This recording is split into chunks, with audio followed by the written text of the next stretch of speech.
Good day, everyone. I am Mary Jane Ripper. I am the reporter about Introduction to Norse Mythology and the stories of Siggy and Sigurd. Ang siyam na mundo ng Norse Mythology. Ayon sa Norse Mythology ay may isang higanting puno na makikita sa gitna ng sansinukob. Ito ang Yggdrasil, ang puno na siyang kumukonekta sa siyam na mundo. Ang mga mundong ito ay ang mga sumusunod. Ang Asgard, ang tirahan ng mga Norse gods na Aesir. Ang Alfheim, ang mundo ng mga light elves kung saan naging reyna si Freya. Ang Vanaheim, ang tahanan ng isa pang grupo ng mga Norse gods na tinatawag na Vanir. Ang Muspelheim, ang mundo ng apoy na pinaghaharian ng fire giant na si Surtur. Ang Midgard, ang mundo ng sangkatauhan. Ang Niflheim, ang mundo ng yelo at hamog. Ang Jotunheim, ang tahanan ng mga higanting tinatawag na Jotnar. Ang Svartalfheim, ang mundo ng mga dwarves. At ang Helheim, ang mundo ng mga patay. Ang 5 mabangis na halimaw sa Norse Mythology, Part 1. Una ay si Ymir. Si Ymir ay isang higante na siyang naging ninuno ng lahat ng mga grupo ng mga higanting tinatawag na Jotun. May angking pambihirang lakas si Ymir at kinailangan ni Odin ang tulong ng kanyang mga kapatid na sila Vili at Ve upang ito ay mapabagsak. Ikalawa ay si Surtur. Si Surtur ay isa ring Jotun na nagmula sa Muspelheim, ang mundo ng apoy. Ayon sa propesiya ng Ragnarok ay siya ang nakatakdang pumatay kay Freyr. Ikatlo ay ang Kraken. Ang Kraken ay isang dambuhalang halimaw na pinaniniwala ang naninirahan sa karagatan ng Norway at Greenland. Sa sobrang laki ng Kraken ay madalas itong mapagkamalang isang isla. Ikaapat ay si Jormungandr.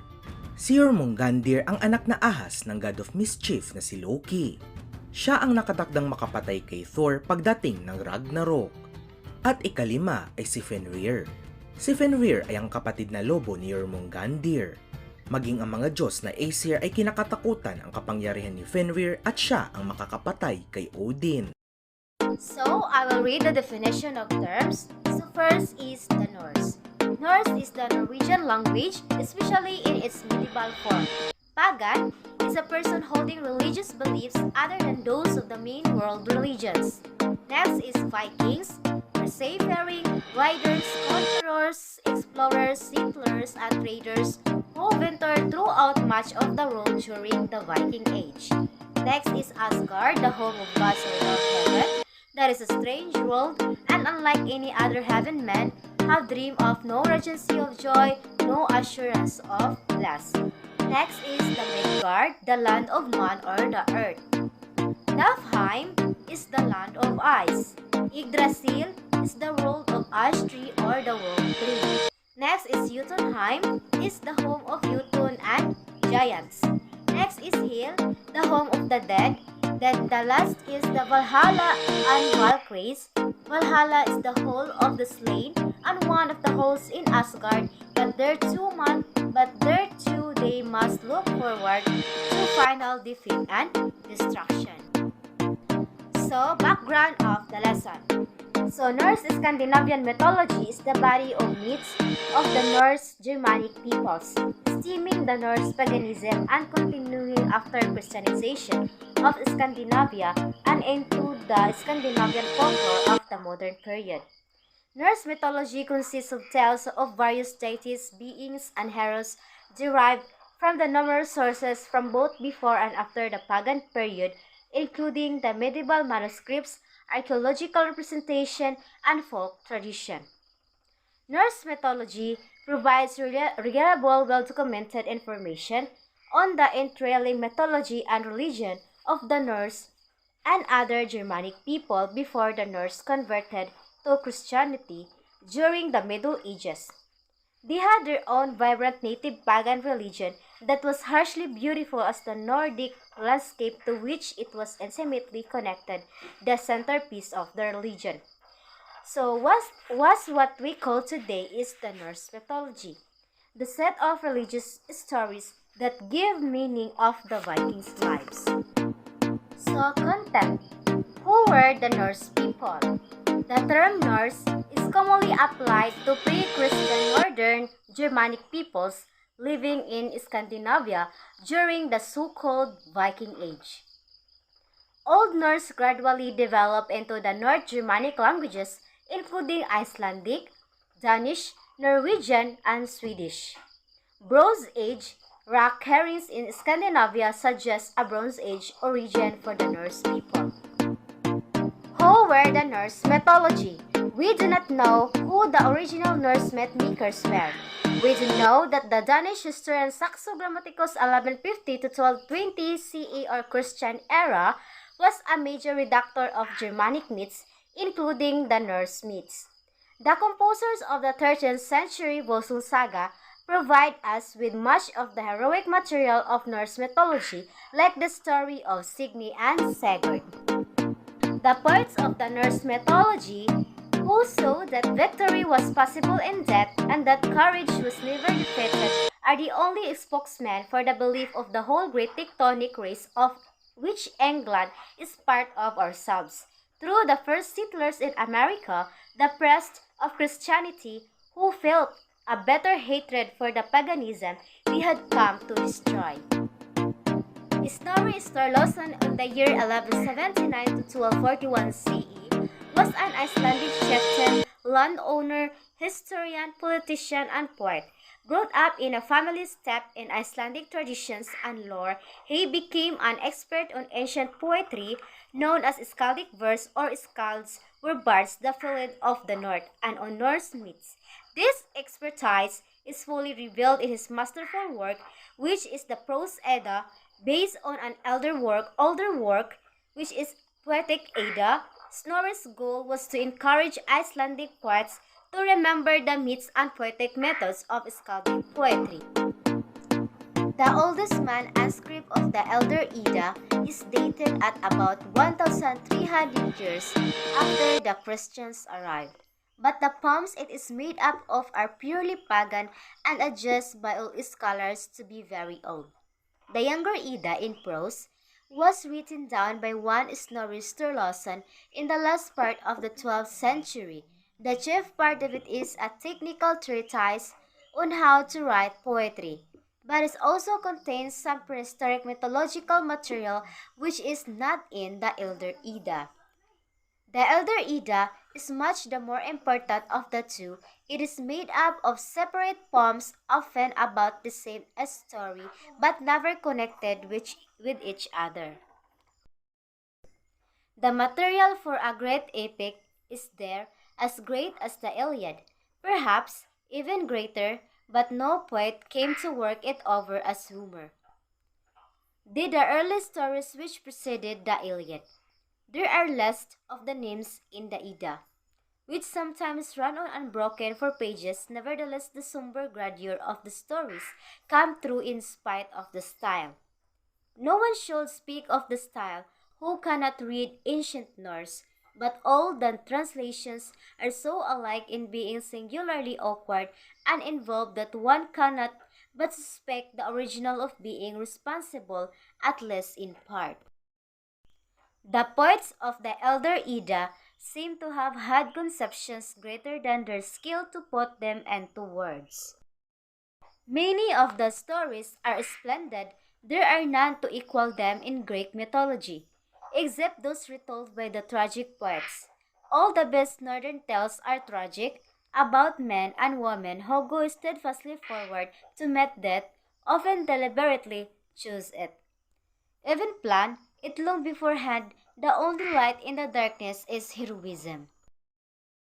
So next is the Norse hero sagas, the Volsungs.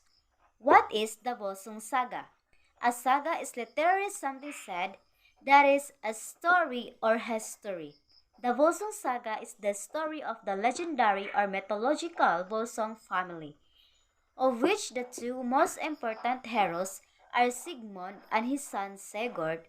Signified in Germany, the Volsung saga is a 13th century prose epic-like tale is told in Germany as the Nibelungenlied.